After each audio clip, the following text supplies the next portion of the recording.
मैं Rajesh Kumar optimum chemistry classes से लगातार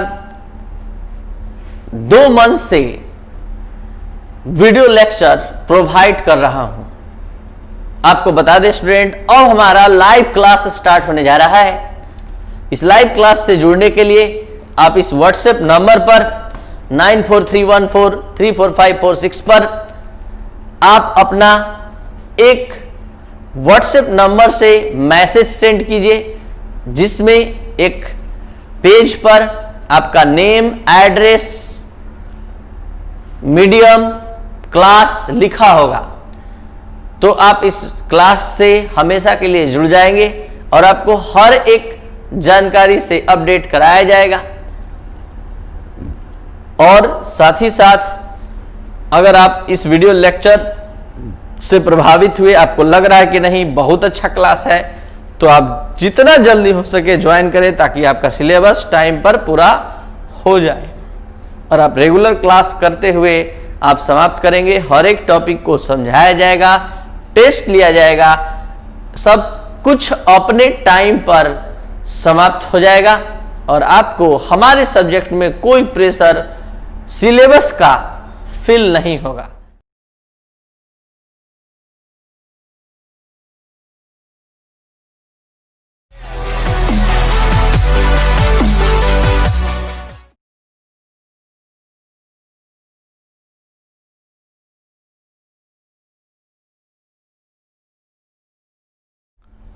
हेलो एवरीवन, आज के क्लास में आप पढ़ेंगे rate of reaction. Chemical kinetics chapter का एक इंपॉर्टेंट टॉपिक और बेसिक टॉपिक के रूप में माना जाता है ये रेट ऑफ रिएक्शन। तो रेट ऑफ रिएक्शन स्टूडेंट क्या है? The change in concentration of reactant और product in per unit time is called rate of reaction. इस रेट ऑफ रिएक्शन के डिफिनेशन को आप एक एग्जाम्पल के माध्यम से समझेंगे तो ये ज्यादा क्लियर होगा इसका कॉन्सेप्ट स्टूडेंट। जैसा कि आप सभी लोग जानते हैं, ये क्लास एग्जाम्पल के माध्यम से ज्यादा समझाने का प्रयास करता है और इसके लिए फेमस है। तो हर एक टॉपिक को एग्जाम्पल की सहायता से सिंप्लीफाइड फॉर्म में समझाया जाता है। अब ये आप ही देख लीजिए, जैसे ये रेट ऑफ रिएक्शन आप समझने जा रहे हैं, तो PCl5 equilibrium sign PCl3 plus Cl2। इस रिएक्शन में आप सभी स्टूडेंट को पता है कि ये रिएक्टेंट है और ये प्रोडक्ट। इसका इनिशियल कॉन्सेंट्रेशन, सपोज दैट 9:10 पर इस PCl5 का कॉन्सेंट्रेशन 10 मोल पर लीटर है और अभी डिसोसिएशन नहीं हुआ है। 9:15 पर स्टूडेंट इसका कॉन्सेंट्रेशन घटकर 6 मोल पर लीटर हो जाता है। जैसा कि आप सभी लोग जानते हैं कि रिएक्टेंट ही प्रोडक्ट का फॉर्मेशन करता है, तो इससे मटेरियल टूट कर PCl3 और Cl2 का प्रोडक्शन किया, यानी 4 मोल दोनों का प्रोड्यूस हुआ। तो हम ये बात करना चाहते हैं स्टूडेंट कि यहां 9:10 पर इसका कॉन्सेंट्रेशन 10 मोल पर लीटर था और 9:15 पर 6 मोल पर लीटर, इसका 4 मोल पर लीटर प्रोडक्ट में कन्वर्ट हो गया। तो यहां कॉन्सेंट्रेशन में चेंजिंग कितने की हुई? 4 मोल पर लीटर की। और कितना समय लगा? 5 मिनट। तो सिंस यहां आप देख सकते हैं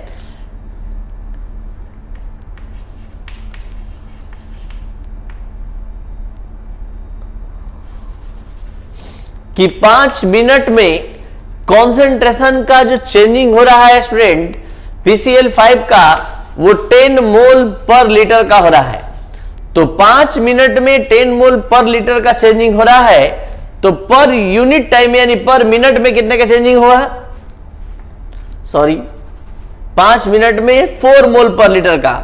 ये 4 मोल 10 से 6 हुआ है, तो 5 मिनट में 4 मोल पर लीटर का चेंजिंग हुआ है। तो पर मिनट में कितना हो जाएगा? 4/5 मोल पर लीटर। तो आपको बता दें स्टूडेंट, कि ये भी कॉन्सेंट्रेशन का चेंजिंग है 5 मिनट में और ये भी कॉन्सेंट्रेशन का चेंजिंग है 1 मिनट में, तो पर यूनिट टाइम में जो कॉन्सेंट्रेशन का चेंजिंग होता है उसे ही हम लोग केमिस्ट्री के दुनिया में रेट कहते हैं, इसे ही रेट कहते हैं, यानी रेट ऑफ रिएक्शन कहते हैं। तो the change in concentration of reactant और product in per unit time is called rate of reaction, यानी पर यूनिट टाइम में रिएक्टेंट और कॉन्सेंट्रेशन के रिएक्टेंट और प्रोडक्ट के कॉन्सेंट्रेशन में जो चेंजिंग होता है उस कॉन्सेंट्रेशन के चेंजिंग को ही रेट ऑफ रिएक्शन कहते हैं। इस डेफिनेशन को हम अभी एक दो और एग्जांपल की सहायता से समझाने जा रहे हैं, जिससे रेट ऑफ रिएक्शन के साथ साथ आपको types of rate of reaction भी समझ में आ जाएगा। देखा जाए, ए इक्विलिब्रियम साइन बी, इस रिएक्शन में रिएक्टेंट ए है और प्रोडक्ट बी है, तो यहां हम सिर्फ अभी रिएक्टेंट के लिए स्टूडेंट बात कर रहे हैं। T1 टाइम में इस रिएक्टेंट ए का जो कॉन्सेंट्रेशन है वो A1 है और T2 टाइम में स्टूडेंट इसी ए का कॉन्सेंट्रेशन जो है हो गया A2। तो स्टूडेंट इतना तो समझ में आना चाहिए कि रिएक्टेंट का कॉन्सेंट्रेशन समय के साथ घटता है, तो A1 और A2 में कौन बड़ा होगा, तो A1 ही बड़ा होगा A2 से। जैसे जैसे समय बीतेगा वैसे वैसे रिएक्टेंट का कॉन्सेंट्रेशन कम होगा, जैसा कि अभी PCl 510 मोल से 6 मोल हो गया था, तो ये A1। तो यहां T2 माइनस T1 टाइम में यही है टाइम का चेंजिंग, कॉन्सेंट्रेशन में चेंजिंग कितना का हुआ, तो A2 माइनस A1 का चेंजिंग हुआ है स्टूडेंट। तो T2 माइनस T1 टाइम में इतना कॉन्सेंट्रेशन का चेंजिंग होता है, तो पर यूनिट टाइम में कितना हो जाएगा, तो पर यूनिट टाइम में हो जाएगा A2 minus A1 by T2 minus T1। ये टॉपिक कुछ समझने लायक है स्टूडेंट, ध्यान से जरा समझिए, ध्यान दीजिए इधर। तो ये आपका कॉन्सेंट्रेशन का चेंजिंग है, तो ये यहां क्या हो जाएगा, delta A by delta T. एक चीज ध्यान देना है, यहां A2 का ही वैल्यू कम है और A1 का अधिक है, और हम कम में से अधिक को घटा रहे हैं, इसलिए ये डिफरेंस माइनस में आएगा स्टूडेंट, क्योंकि फाइनल वैल्यू में से इनिशियल वैल्यू घटाया जाता है डिफरेंस के लिए, लेकिन फाइनल ही वैल्यू कम है। तो इस तरह से A के हिसाब से ये रिएक्शन का रेट आया है। अब B के हिसाब से हम निकालने जा रहे हैं, यानी फॉर प्रोडक्ट B या according to product B, T1 time में इस प्रोडक्ट का कॉन्सेंट्रेशन जो है वो, इस B प्रोडक्ट का कॉन्सेंट्रेशन जो है वो है B1 और T2 टाइम में इसी प्रोडक्ट B का कॉन्सेंट्रेशन है स्टूडेंट B2। तो आपको समझ में आना चाहिए स्टूडेंट कि इनिशियल स्टेज में ये 0 होता है और समय बीतता है तो इसका कॉन्सेंट्रेशन बढ़ते जाता है, यानी कहने का मतलब प्रोडक्ट का कॉन्सेंट्रेशन समय के साथ बढ़ता है। तो यहां T2 माइनस T1 टाइम में इस B के कॉन्सेंट्रेशन में चेंजिंग कितने के हुआ, B2 माइनस B1, ये कॉन्सेंट्रेशन का चेंजिंग है स्टूडेंट। और यहां पर यूनिट टाइम में कितना हो जाएगा, तो पर यूनिट टाइम में कॉन्सेंट्रेशन का चेंजिंग ये हो जाएगा स्टूडेंट T2 माइनस T1। तो कहने का मतलब है कि ये भी कॉन्सेंट्रेशन का चेंजिंग है, लेकिन T2 माइनस T1 टाइम में, और ये भी कॉन्सेंट्रेशन का चेंजिंग, ये भी कॉन्सेंट्रेशन का चेंजिंग है, लेकिन पर यूनिट टाइम में। तो पर यूनिट टाइम में जो कॉन्सेंट्रेशन का चेंजिंग होता है स्टूडेंट, उसी को हम लोग रेट कहते हैं। और यहां भी पर यूनिट टाइम में कॉन्सेंट्रेशन का चेंजिंग है, ये प्रोडक्ट के हिसाब से है, ये रिएक्टेंट के हिसाब से है। एक चीज और, यहां B2 ही बड़ा होगा किससे, B1 से, यानी कि फाइनल वैल्यू, फाइनल कॉन्सेंट्रेशन ही अधिक होगा, क्योंकि प्रोडक्ट का कॉन्सेंट्रेशन बढ़ता जाता है। तो यहां पर जो रेट आएगा स्टूडेंट, यहां पर जो रेट आएगा वो प्लस में आएगा, क्योंकि प्रोडक्ट का कॉन्सेंट्रेशन समय के साथ बढ़ता है। तो ये भी रेट है, ये भी रेट है, ये रिएक्टेंट के हिसाब से है और ये प्रोडक्ट के हिसाब से है। तो इतना क्लियर हो गया होगा कि रेट ऑफ रिएक्शन किसे कहते हैं, पर यूनिट टाइम में कॉन्सेंट्रेशन का जो चेंजिंग होता है उसे रेट ऑफ रिएक्शन कहते हैं। यहां पर देखिए ये भी कॉन्सेंट्रेशन का चेंजिंग है, लेकिन T2 माइनस T1 टाइम में, तो पर यूनिट टाइम में ये हो गया A2 minus A1 by T2 minus T1, यानी delta concentration of A by delta T, और यहां पर हो गया B, प्रोडक्ट B के हिसाब से rate equal delta B by delta T, यानी कॉन्सेंट्रेशन का चेंजिंग ऊपर है और टाइम का चेंजिंग नीचे है, यानी कि रेट ऑफ रिएक्शन का स्टूडेंट डिफिनेशन के अकॉर्डिंग जो फॉर्मूला आ रहा है, change in concentration upon time taken in changing, time taken in changing, तो ये आपका रेट ऑफ रिएक्शन का फॉर्मूला हो गया। अब आप शुरू से हर एक टर्म को समझेंगे। The change in concentration of reactant और product per unit time is called rate of reaction, जो हमने पिछले एग्जाम्पल में समझाया, तो उसमें आया था 4/5। 4 क्या था, 4 मोल पर लीटर, ये कॉन्सेंट्रेशन का चेंजिंग था, और 5 क्या था, टाइम टेकन इन चेंजिंग। यहां पर T2 माइनस T1 क्या है, टाइम टेकन इन चेंजिंग है, और ये B2 माइनस B1 क्या है, change in concentration of product, और यहां पर A2 माइनस A1 क्या है, change in concentration of reactant. तो इस पूरे को ध्यान में रखते हुए स्टूडेंट रेट ऑफ रिएक्शन का फॉर्मूला हो गया change in concentration of reactant और product by time taken in changing. तो ये था आपका रेट ऑफ रिएक्शन का फॉर्मूला। अब the concentration of reactant decreases with time, यहां देख रहे हैं रिएक्टेंट का कॉन्सेंट्रेशन समय के साथ घट रहा है, और the concentration of product increases with time, product का कॉन्सेंट्रेशन समय के साथ बढ़ता है। For reactant the value of rate of reaction is always negative. देख सकते हैं स्टूडेंट, रिएक्टेंट के अनुसार लिखा गया रेट का मान हमेशा निगेटिव होता है, और प्रोडक्ट के अनुसार लिखा गया रेट का मान हमेशा पॉजिटिव होता है। अब यहीं पर स्टूडेंट एक चीज और जान लीजिए कि रेट ऑफ रिएक्शन दो प्रकार का होता है, एक होता है एवरेज रेट और एक होता है इंस्टेंटेनियस रेट। ये जो हम डिस्कशन किए ये एवरेज रेट है। याद होगा आप लोग फिजिक्स के 11th क्लास में, वहां भी वेलोसिटी के बारे में पढ़े थे। वेलोसिटी दो प्रकार का होता है, एक इंस्टेंटेनियस वेलोसिटी और एक एवरेज वेलोसिटी। तो एवरेज वेलोसिटी जो होता है वो पीरियड ऑफ टाइम के लिए होता है, और पॉइंट ऑफ टाइम में बात होता है तो वो इंस्टेंटेनियस होता है। तो यहां भी हम जब रेट का बात करेंगे तो दो टर्म में, एक एवरेज रेट और एक इंस्टेंटेनियस रेट।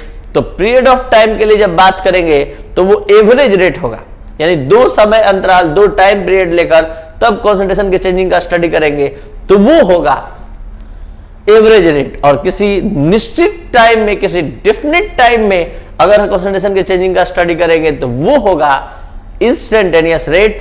तो यहां जो हम डिस्कस किए ये एवरेज रेट है, और इसी रिएक्शन का अगर हम इंस्टेंटेनियस रेट का बात करें स्टूडेंट, इंस्टेंटेनियस रेट का बात करें, इंस्टेंटेनियस रेट का बात करें तो क्या हो जाएगा। पहले तो एक चीज और जान लीजिए, ये अगर एवरेज रेट है तो इस एवरेज रेट को आर बार द्वारा रिप्रेजेंट करते हैं। तो ये आर बार, ये आया आर बार का वैल्यू, एवरेज रेट का वैल्यू। और अब हम इंस्टेंटेनियस रेट के बारे में बात कर रहे हैं, यानी कि किसी निश्चित समय में रिएक्टेंट और प्रोडक्ट के कॉन्सेंट्रेशन के चेंजिंग का स्टडी करेंगे तो वहां पर वो इंस्टेंटेनियस रेट होगा।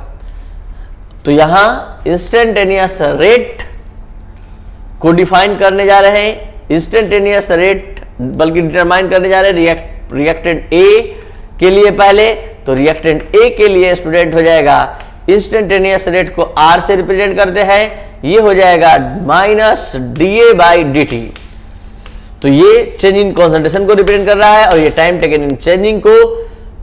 इसके बाद अगर हम इसी रिएक्शन में प्रोडक्ट के लिए अगर इंस्टेंटेनियस रेट लिखना चाहें तो ये plus D B by D T हो जाएगा। तो हम जो चीज समझाना चाहते हैं जरा ध्यान दीजिए स्टूडेंट, यहां जो इंस्टेंटेनियस रेट है निगेटिव है और यहां पॉजिटिव है। क्यों है? क्योंकि ये रिएक्टेंट के हिसाब से लिखा गया और ये प्रोडक्ट के हिसाब से, ये कॉन्सेंट्रेशन के चेंजिंग को और ये टाइम टेकन इन चेंजिंग।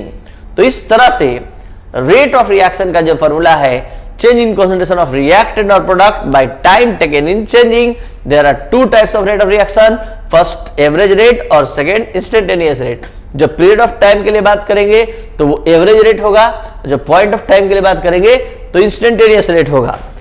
अगर ये पूरा डिस्कशन आप लोग को समझ में आया तो कुछ पार्टिकुलर रिएक्शन के लिए हम एवरेज रेट और इंस्टेंटेनियस रेट का एक्सप्रेशन लिखने जा रहे हैं और आपको दोनों मेथड से, एवरेज और इंस्टेंटेनियस दोनों तरह से किसी रिएक्शन के लिए रेट का एक्सप्रेशन लिखने आना चाहिए। शुरू हो रहा है फर्स्ट रिएक्शन के लिए, PCl5 equilibrium sign PCl3 plus Cl2। तो यहां स्टूडेंट हम एवरेज रेट लिख रहे हैं इसलिए R बार होगा और ये माइनस रिएक्टेंट के लिए चल रहा है तो डेल्टा PCl5, ये डेल्टा चेंज इन कॉन्सेंट्रेशन को दिखाता है और delta T change in time taken in changing को। अब प्रोडक्ट PCl3 के हिसाब से लिख रहे हैं इसलिए प्लस हो जाएगा डेल्टा PCl3 डेल्टा T। अब इसी चीज को Cl2 के हिसाब से अगर लिखेंगे इस एवरेज रेट को तो डेल्टा Cl2 डेल्टा T। अब इसी रिएक्शन का स्टूडेंट इंस्टेंटेनियस रेट हर रिएक्टेंट और प्रोडक्ट के लिए लिखेंगे तो instantaneous rate dx by dt के फॉर्म में होगा, यानी यहां हो जाएगा minus d PCl5 by dt plus d PCl3 by dt plus dCl2 by dt। अब यहीं पर स्टूडेंट जरा ध्यान देंगे, अब हम जो रिएक्शन, जिस रिएक्शन के लिए रेट ऑफ रिएक्शन दोनों टर्म में लिखेंगे वो कुछ ज्यादा समझने लायक है। N2 plus 3H2 equilibrium sign 2NH3। जरा ध्यान देंगे स्टूडेंट, इस रिएक्शन में कोई स्टाइकियोमेट्रिक कोएफिशिएंट नहीं था, मतलब मल्टीप्लाई में कुछ नहीं था। यहां देखिए मल्टीप्लाई में आ गया, यहां 1 है, यहां 3 है, यहां 2 है। तो जब स्टाइकियोमेट्रिक कोएफिशिएंट होगा तब हम एवरेज रेट और इंस्टेंटेनियस रेट कैसे लिखेंगे ये आपको इस रिएक्शन के माध्यम से सीखना है। तो एवरेज रेट लिखने चले हैं तो इसमें कोई प्रॉब्लम नहीं होगा आप लोग को, क्योंकि आप पर मोल यहां जो है 1 ही है स्टाइकियोमेट्रिक कोएफिशिएंट, तो ये इजी वे में आप लिख लेंगे। लेकिन यहां देखिए अब यहां इसके आगे 3 लिखा हुआ है, तो आपको बता दें स्टूडेंट कि जो आप लोग ये लिखेंगे delta H2 by delta T, ये जो रेट होगा ये वास्तव में 3 मोल के लिए होगा। तो जब 3 मोल के लिए रेट इतना है delta H2 by delta T, तो आपको बता दें कि ये जो एवरेज रेट का एक्सप्रेशन चल रहा है ये पर मोल सब्सटेंस के लिए चल रहा है। पर मोल सब्सटेंस का ही लिखना है।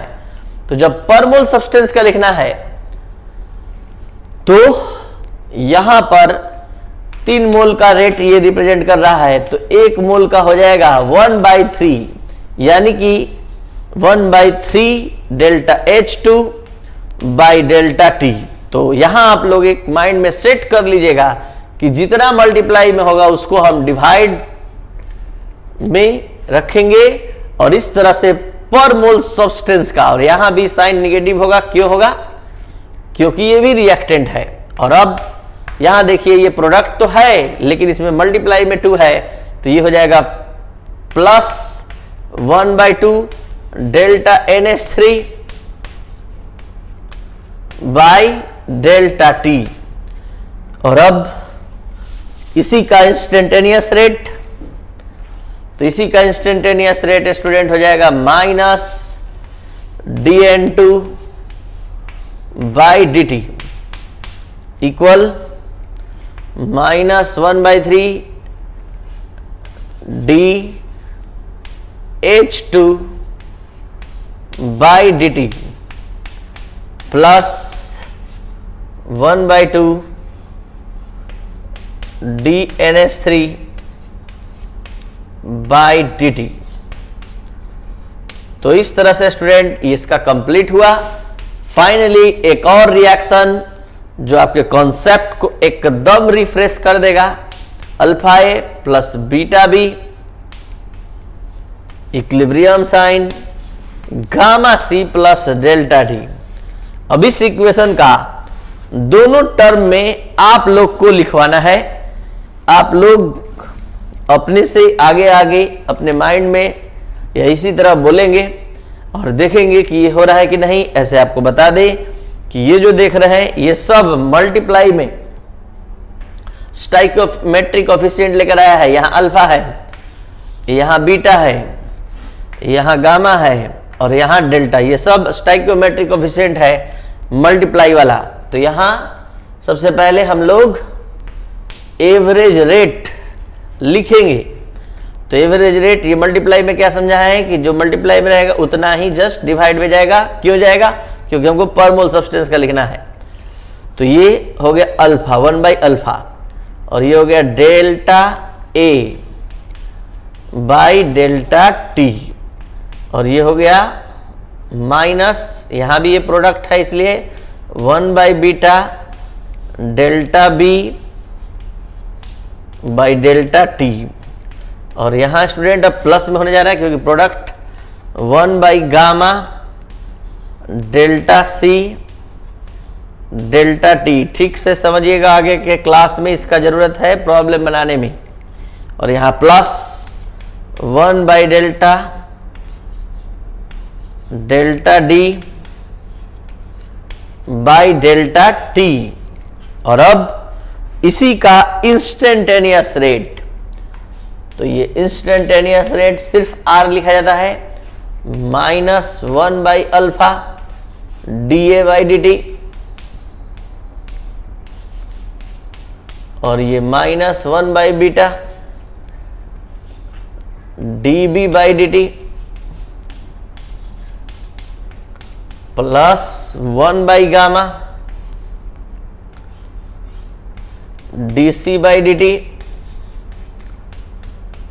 Plus 1 by delta D D by D T. इस तरह से स्टूडेंट हम लोग एवरेज रेट और इंस्टेंटेनियस रेट के टर्म में किसी भी इक्वेशन में रेट के एक्सप्रेशन को अब लिख सकते हैं।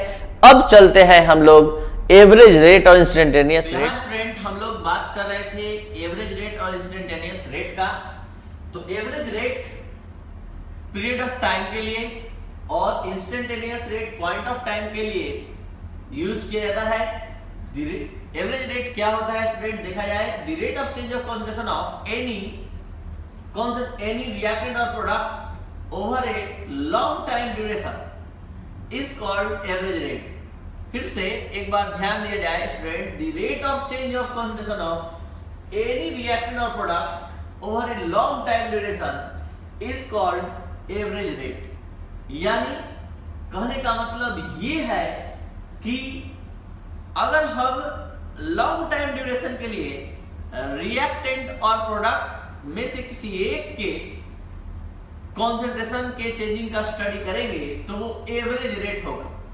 और अगर हम पॉइंट ऑफ टाइम के लिए स्टूडेंट बात करेंगे तो वो इंस्टेंटेनियस होगा। The rate of change of concentration of reactant और product over a short interval of time और point of time is called instantaneous rate. तो हम यहाँ एवरेज रेट का कैलकुलेशन स्टूडेंट अब करने जा रहे हैं। जरा ध्यान दिया जाए क्या कहना चाहता है ये कॉन्सेप्ट, जरा ध्यान दिया जाए। It is mathematically calculated by following method. A equilibrium sign B. हमने मान लिया स्टूडेंट कि लेट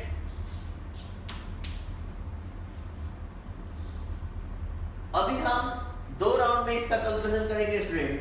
सबसे पहले रिएक्टेंट ए के हिसाब से रेट का कैलकुलेशन हम लोग करेंगे। तो for reactant A, for reactant A, reactant A के लिए का मतलब है रिएक्टेंट ए के हिसाब से रेट का डिटरमिनेशन करने जा रहे हैं। तो हमने माना कि let concentration of reactant A at time T1। तो यहां स्टूडेंट इसका कॉन्सेंट्रेशन होता है A1। और अब and concentration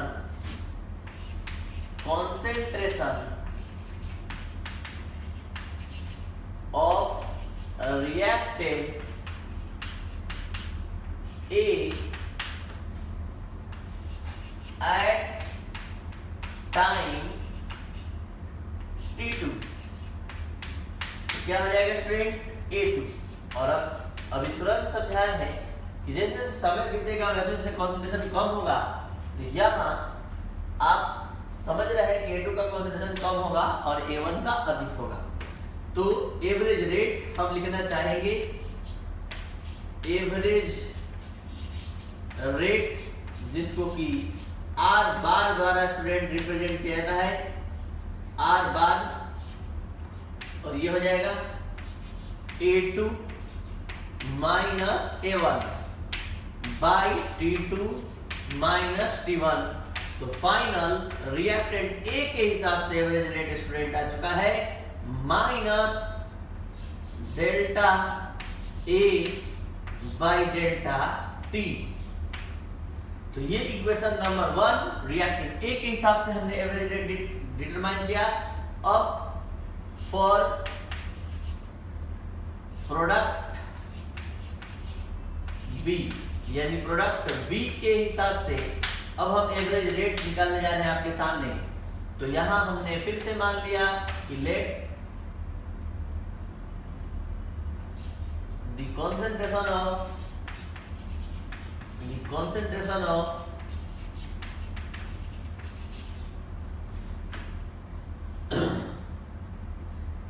product B at time T1 time में प्रोडक्ट B का कॉन्सेंट्रेशन स्टूडेंट हमने मान लिया है B1। और अब and concentration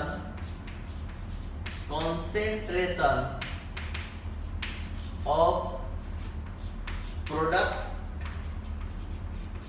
B at time T2।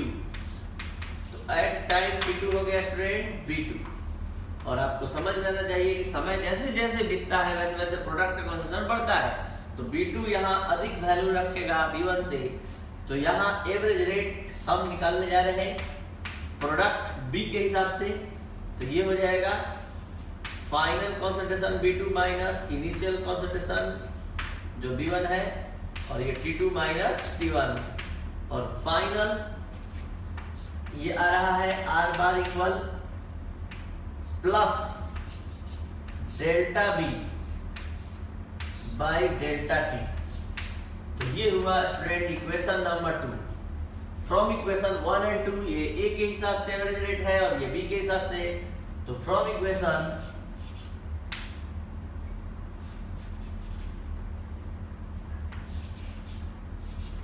from equation 1 and 2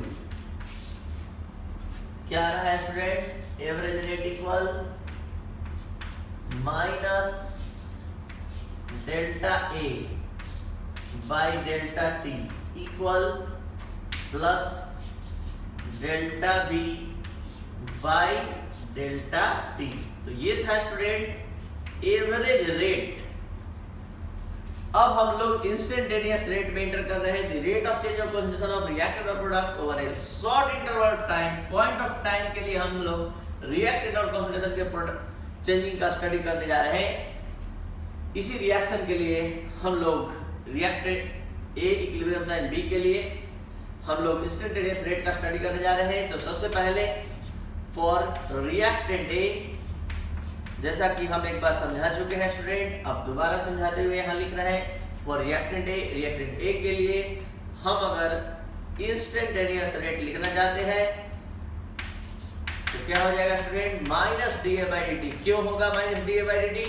क्योंकि यहाँ माइनस क्यों होगा? क्योंकि कॉन्सेंट्रेशन रिएक्टेंट का घटता है। अब फॉर प्रोडक्ट बी के लिए इंस्टेंटेनियस रेट आर इक्वल क्या हो जाएगा, plus dB by dt from equation 1 and 2। क्या लिख सकते हैं स्टूडेंट, फ्रॉम इक्वेशन 1 एंड 2? तो फ्रॉम इक्वेशन 1 एंड 2 हो जाएगा R इक्वल प्लस, सबसे पहले रिएक्टेंट का लिखेंगे रेट, रिएक्टेंट के हिसाब से minus dA by dt equal plus dB by dt। अब एक चीज यहाँ पर जान लीजिए स्टूडेंट कि एवरेज रेट और इंस्टेंटेनियस रेट दोनों पढ़ लिया, तो इस दोनों में ज्यादा एक्यूरेट वैल्यू कौन सा देगा, तो वो है इंस्टेंटेनियस रेट। इंस्टेंटेनियस रेट का वैल्यू मोर एक्यूरेट होता है।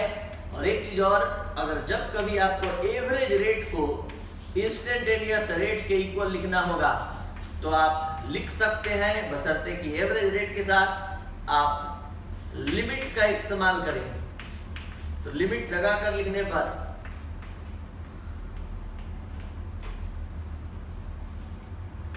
आप एवरेज रेट को इंस्टेंटेनियस रेट के इक्वल में लिख सकते हैं। जैसे यहां पर ये एवरेज रेट है,